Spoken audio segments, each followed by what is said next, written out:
All right, hello everybody. How's everyone doing? Day 3 in Vegas, late afternoon. It's got to be full of energy. So, anyways, thanks for coming to hear me. I'm Jeremy Grant. I'll be talking about the Better Identity Coalition and the issue of better identity at 5 years, or maybe 6 now since we published this report. Is the U.S. government making progress, and how? That's me, and I'm the coordinator of the Better Identity Coalition. So who is the coalition? I see some familiar faces in here who probably know us and a lot who don't. It's a group that was launched in 2018 as an initiative of a nonprofit called the Center for Cybersecurity Policy and Law. It's been focusing on bringing companies together from different sectors across the economy in the U.S.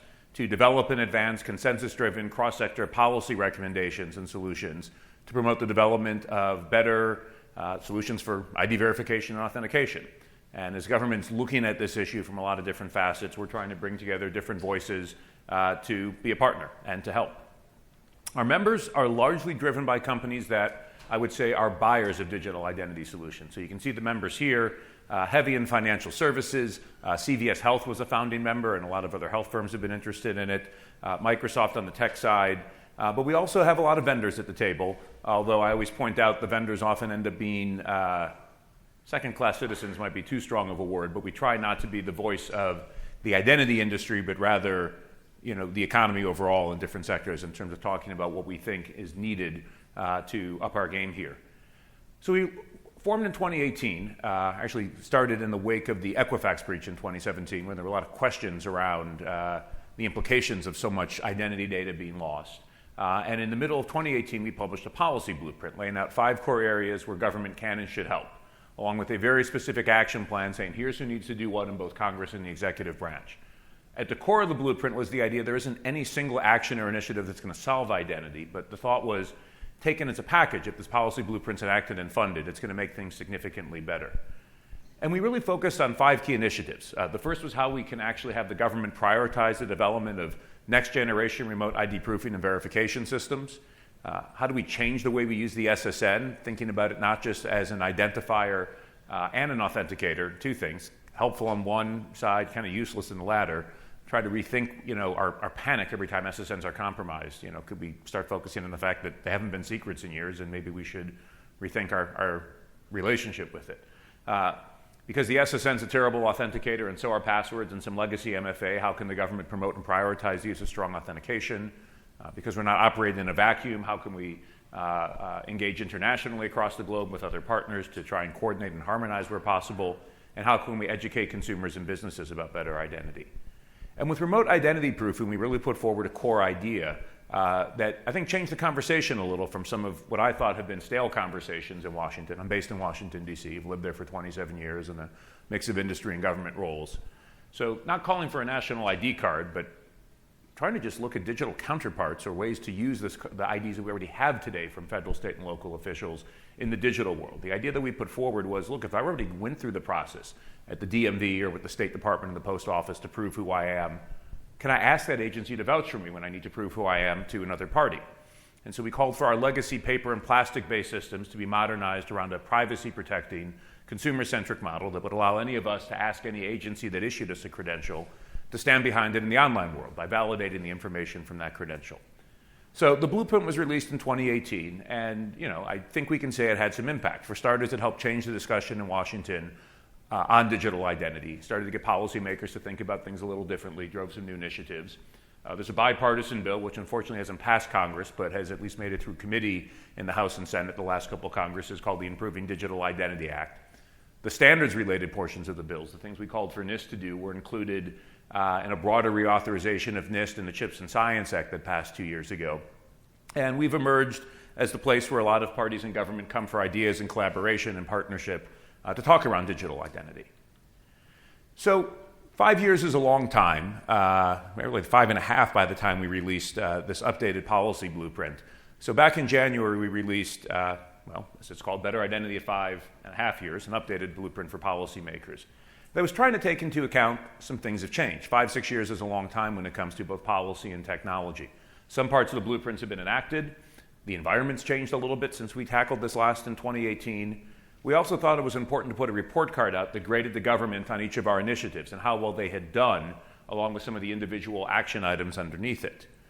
With this, we published a new 21-point action plan. I promise I'm not going to read every bullet point today, but I'll give you some highlights, which is what we think policymakers should collectively look at to focus on addressing critical deficiencies in identity infrastructure. And much as with the original blueprint, there's still no silver bullet, but this is a package that if you look at all of this together and take these recommendations holistically, we're going to make things better. I often get asked sometimes there's things we don't cover in there, and I point out we're not to solve every problem in identity coalition. I don't think anybody can do that, but we're trying to make things materially better. So how well has the government done? I wanted to go through the report card we released a couple months ago. So we started with a very sad grade when it comes to prioritizing the development of next-gen remote ID proofing and verification systems. And the grade we gave was a D. And some people argued as we were writing this we were being too generous, but I'll explain why we at least went with the D. Two successive administrations, both the Trump and the Biden administration, have effectively ignored this issue as a strategic priority. The closest we got was when the National Cybersecurity Strategy was published by the administration last March, or actually March of 2023, which included some really good language on digital identity that was roughly aligned with some of the things we've been calling for. When the implementation plan came out from it in July of 2023, they skipped over strategic objective 4.5, which was digital ID, just jumping from 4.4 to 4.6 as if it was never in there. Now, there's a new version of the plan that did come out a few weeks ago that at least puts it back in, but all it does is says that NIST should do what NIST has been doing for years, more or less. And it's not just the administration, in fairness.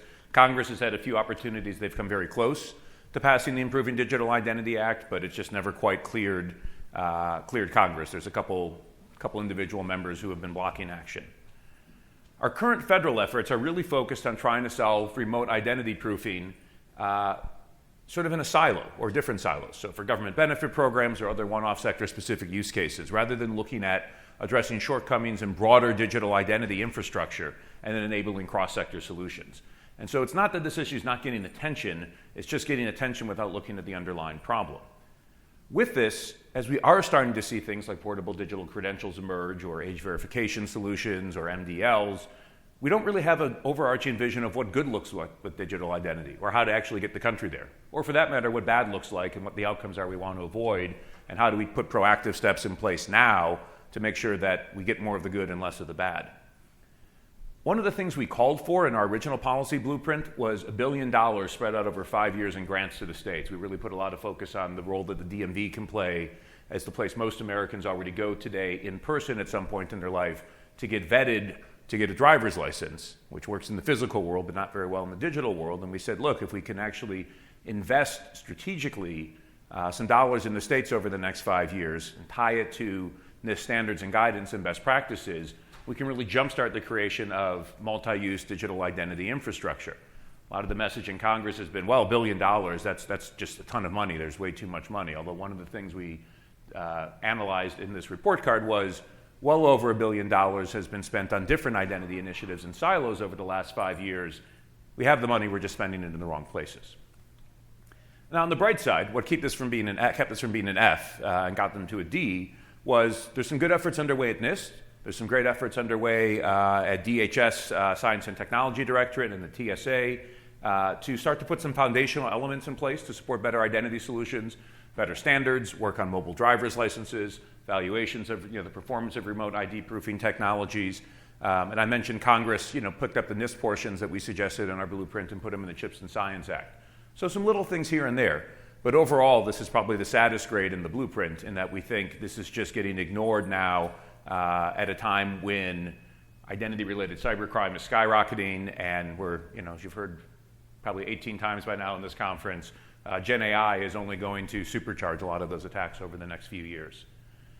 Why has remote identity proofing been so hard to solve? Well, one of the things we talked about in our original policy blueprint is this idea of the identity gap, which is that the U.S. has a number of nationally recognized authoritative identity systems, be it driver's license, passport, birth certificate, Social Security card, not as a credential, but at least as an identifier to differentiate me from the other 299 Jeremy Grants in the U.S. Everything's trapped in the paper world, and there's not an easy way to use any of these or a reliable way to use these online. And we just don't have any coordinated effort right now in the country to close the identity gap. But there's things that are happening. So there's a handful of states starting to roll out mobile driver's licenses, largely working in partnership with TSA.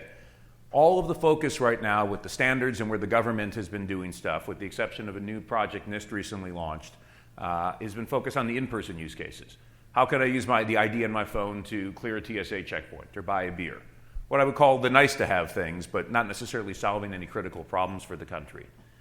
Online use cases that could actually support very secure, privacy-preserving, remote identity proofing aren't being prioritized. And for the most part, rather than lead on standards work, we're largely just deferring to what's going on in ISO right now and hoping they figure it out and get it right. And there's no overarching strategy or activity to coordinate digital counterparts to core credentials like birth certificates and passports. So here's what this means effectively for most Americans. If you need to drive or get a state ID, well, you can show up at the DMV and wait in line and go through the process to prove who you are, and you get a plastic card that works in the physical world. If you're applying for a credit card online, there's a great system that's in place, and we've worked along with some of our financial services members with the Social Security Administration to create a service called ECBSV, the Electronic Consent-Based Social Security Number Verification System. Good service, long acronym, maybe not the coolest name. But it does something really interesting, which is, with your consent, we'll validate whether there really is a Jeremy Grant with a particular SSN and date of birth who's not dead. The inability in the financial services industry to go back to that authoritative source has led to a skyrocketing synthetic identity fraud problem. The Federal Reserve calls synthetic identity fraud the fastest growing type of financial fraud. And numbers range from $6 billion to $20 billion a year, a lot of money. But while SSA will validate this information today for banks, because Congress told them to do so, for government benefits, in many cases, they do not, which is an issue that may yet get addressed. But for the time being, it's a siloed system that works only for financial services. If you need to apply for a government benefit, well, you basically are being asked, in many cases by login.gov or some of the systems that the states are procuring or building, to duplicate more or less the crappy experience you went through with the DMV a few years ago, but this time you get to do it online. It's a little bit different. You don't have to wait in line, but it's, putting you through yet another process rather than being able to use something that you've already done with a government agency. But as I mentioned, the SSA won't validate that data. If you want to go see sexy materials online in some states or get onto social media, we're seeing a rash of age verification laws being passed. There's a bill in the Senate that would call for the Commerce Department to build a new system for national age verification. By the way, if you ask the sponsors of that bill, how would the Commerce Department do that? We don't know, but they're in the Commerce Committee and they have jurisdiction there, so they said they were focusing on all of that. And we have seen, at least in, I think, the state that comes to mind where it had the biggest impact on mobile ID, so Louisiana, which rolled out one of the first mobile driver's licenses, when they passed their age verification law a year or two ago, the only way to access Pornhub, so I'm told, I haven't been to Louisiana to try it out, was with a service that was tied to the Louisiana MDL. Which, by the way, was the killer app to drive MDL downloads. It went up like 700% or 800% after the age verification law was passed. So maybe there's a market for these solutions after all. And if you're going through a TSA checkpoint, about a half dozen states now let you use a mobile driver's license to go through that TSA checkpoint, but you cannot use that MDL to support any of the other use cases that are on this today. Stuff is stuck in silos.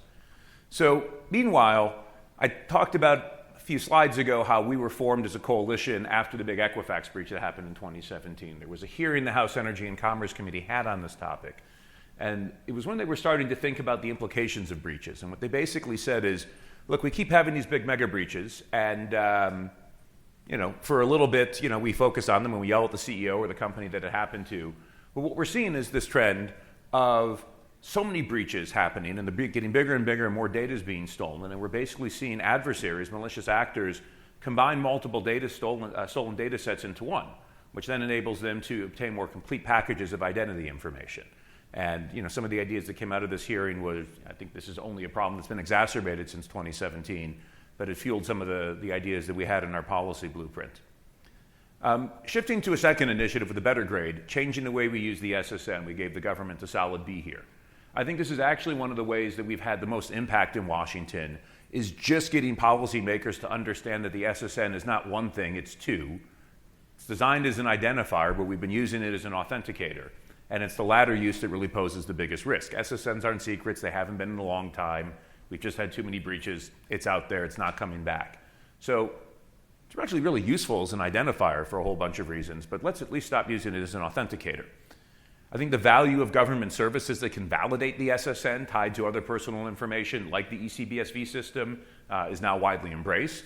There's some good success stories where it's both helping reduce synthetic identity fraud.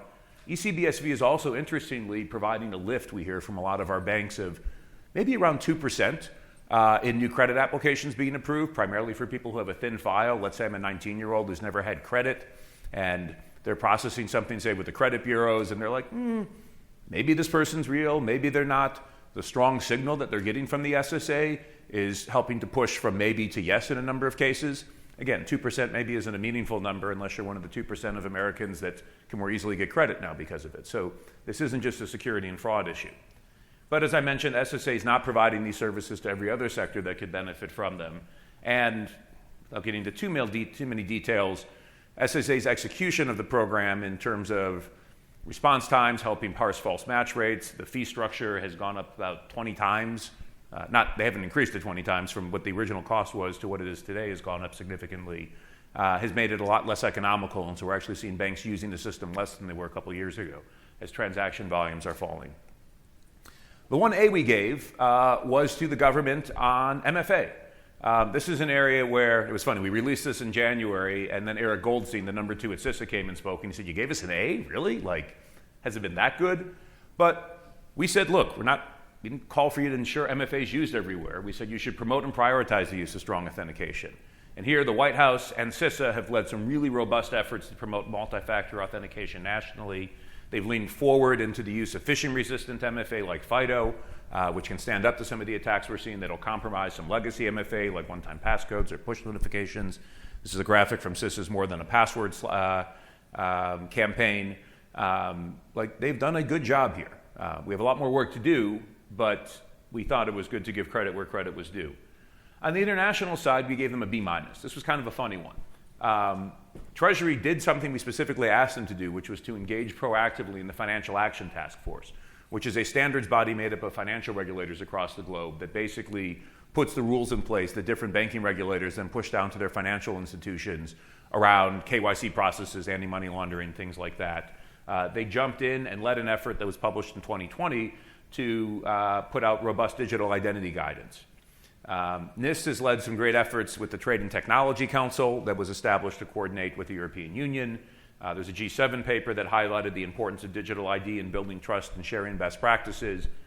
But at a time when all of our peers across the globe, when we look at what's been happening in Europe, the UK, Australia, Canada, all advancing different types of robust digital identity initiatives, we're the only country here among our peers that doesn't really have a strategy. And so it means in many cases we're just excluded from conversations. I mean, we can talk, but there's just not so much to talk about. And finally, on educating consumers and businesses, we gave another B-. Great pledge for the efforts from CISA and other agencies on the MFA front. But again, the lack of any initiative to address broader issues around identity proofing, the lack of digital ID proofing infrastructure, means that there's really not a lot to educate people about around this topic. So some work to be done there. Likewise, ID theft victims continue to face a very confusing landscape when it comes to knowing how to get help. So why does this all matter? Very mixed report card. You can see I'm a little disappointed in some of the progress we've made. When you start to look at identity by the numbers aren't great. So we did this event back in January in partnership with the nonprofit, the ID Theft Resource Center that helps victims. They showed that the number of data breaches that they tracked and reported in 2023 was up 78% year over year. It was the worst year they've ever seen by 72%. And it impacted more individuals than live in America, which either means there's synthetic identities having their identity stolen, or some of us were victims 2 or 3 times. I think it's the latter. More than 80% of confirmed breaches still year after year are tied to some sort of compromised credential.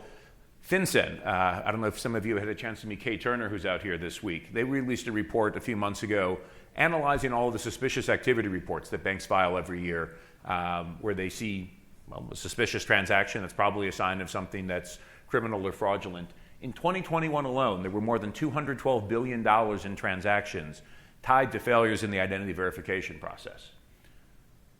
The Government Accountability Office says that during the pandemic, between $100 and $135 billion was lost to fraud, largely due to identity fraud. By the way, you put those two numbers together, that's, $330 to $350 billion. That's a lot of friggin' money, and that's just in 2 sectors that we're analyzing when we're starting to get numbers backed by the government of the impact of inadequate digital identity infrastructure. And by the way, most of these dollars aren't exactly going to people we would like to have it. We've seen the FBI document that identity-related cybercrime, just in crypto exchanges, has helped the North Koreans get about $2 billion for the nuclear program, which should be making people go, holy shit, but it's not, at least not in the way we think we should be. $20 billion in losses per the Federal Reserve from synthetic identity that I talked about before. Nearly 1 million kids victims of identity fraud in 2022, which cost each household an average of more than $1,000 to resolve in total. And the Federal Trade Commission noted that when everything shut down and a lot more government benefits became available online, nearly a 3,000% increase in 2020 in ID theft complaints that were tied to government benefits. Collectively, this is not a great story. In fact, since we published the blueprint, all of these numbers just keep getting worse. Which raises the question, it's been a long time since 2018, is the blueprint still relevant? And when we started working on an update in the report card last year, the take from our members was, yeah, we should probably tweak a few things, but actually, yeah, it still holds up pretty well. And this is not to say that a lot hasn't changed. I mean, going through a global pandemic that made many in-person transactions impossible for a year and fueled a ton of identity-related cybercrime. We're seeing the rise of new, more sophisticated attacks powered by generative AI that, if we don't have ways to get ahead of this strategically and address them, might not just push cybercrime to new levels, but potentially start to undermine confidence in our increasingly digital economy. And as I mentioned before, every one of our peer countries has launched something here to focus on this issue, and we stand alone in not having any sort of comprehensive initiative. So, yeah, the blueprint's still relevant because the need for action is greater than ever, particularly for the items that have been ignored. And hey, even when we've made some good progress, there's still more work to be done. But we said, look, we don't think this blueprint and its action plan should stay stagnant. And so the report we released in January updated the action plan and put a new set of recommendations forward for policymakers. So I want to dive into just a few points from the revised action plan. As I said, there's 21 points that are there, and if I read every bullet to you, I mean, it's already late in the day.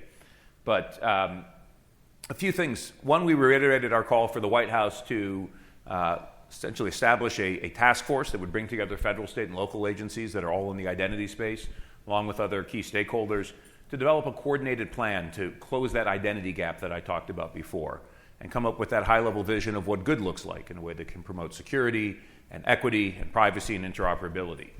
This is something the White House can do on its own today. If not, Congress can force the issue by passing the Improving Digital Identity Act, which basically tells the White House to do just that. We think it's important also to direct NIST and DHS to jointly accelerate the development of standards and guidance to states to enable them to launch remote ID proofing applications, run MDLs and other digital credentials.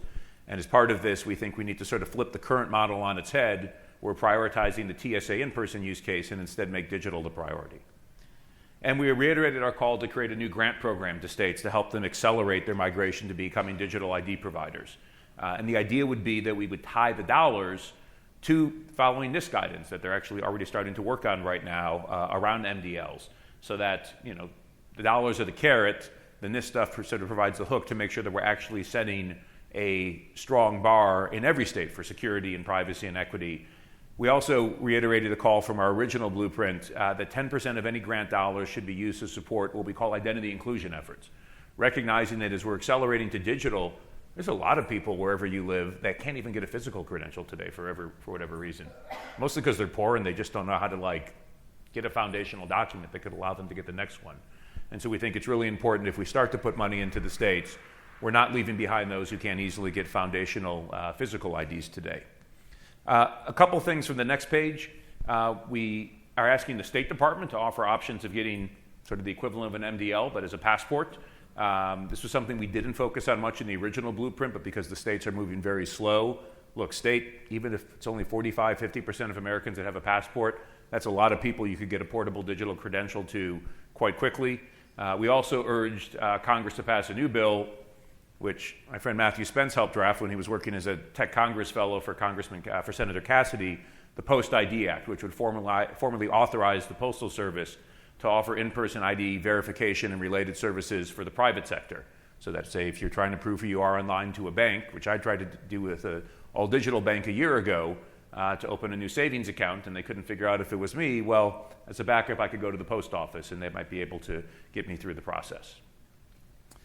We also have asked NIST, because there's been so much controversy around face biometrics. There's a lot of research that NIST has done, but a lot of it's very hard to distill.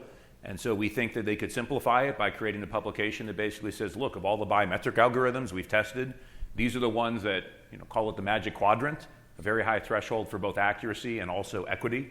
And then we could direct agencies to only use those algorithms in government identity systems and perhaps eliminate some of the controversy where agencies might be using second or third tier algorithms, and then we suddenly have real concerns about bias in many cases. And with this, knowing that there's so much happening right now with deepfakes trying to defeat biometrics, we think we need to have acceleration of work at NIST to develop more robust guidance and criteria on things like liveness detection with an eye toward helping defenders stay ahead of the attackers. I'm not going to go through reiterating some of the things on the SSN, MFA, international, and education, mostly in the interest of time, because it's late, and in fact it's 5 o'clock, and you'll probably want to hit the bar soon. But you can read all of it online at betteridentity.org. I did want to close by saying, from our perspective, we really face a clear choice. In fact, the same one we faced a few years ago, which is the space is moving very quickly, the attacks are moving very quickly, the challenges consumers are facing are not getting much better. As a country, we can sit back and fail to modernize our identity policies. The breaches we see tied to failures of identity will keep getting worse. Legacy solutions are going to continue to fail. And it's a step that I think is going to create additional barriers to the availability of high-trust services online and erode trust in digital commerce. Or we can take a proactive approach. Elvis, the eagle, everything great. Act to get ahead of this identity conundrum, and it's a step that we think will position the U.S. to address security challenges and enable the digital economy to thrive. So our revised blueprint for policymakers, in our view, lays out a very clear set of policy initiatives that are both significant in impact, but they're not moonshots. They're actually really achievable. We can do this. It doesn't take a lot of money or work, but we have to decide this matters and put some resources and some time behind it. And so we think a lot of this could actually not be totally addressed in 2 to 3 years. We'd be on a path to making material progress to address a lot of challenges that we have today. And so we hope that the administration, the Congress, and state governments will each move to advance the initiatives in the blueprint with an eye toward an ecosystem where identity can realize its potential as the great enabler, this thing that can drive trusted digital service delivery in a way that enhances security, privacy, inclusion, convenience, and innovation. My contact information's here. I think we're out of time for questions, and there's another panel coming in, but I'm happy to maybe take one quick question and then let the next group come in, and you guys can get to your next session or the bar. Thank you.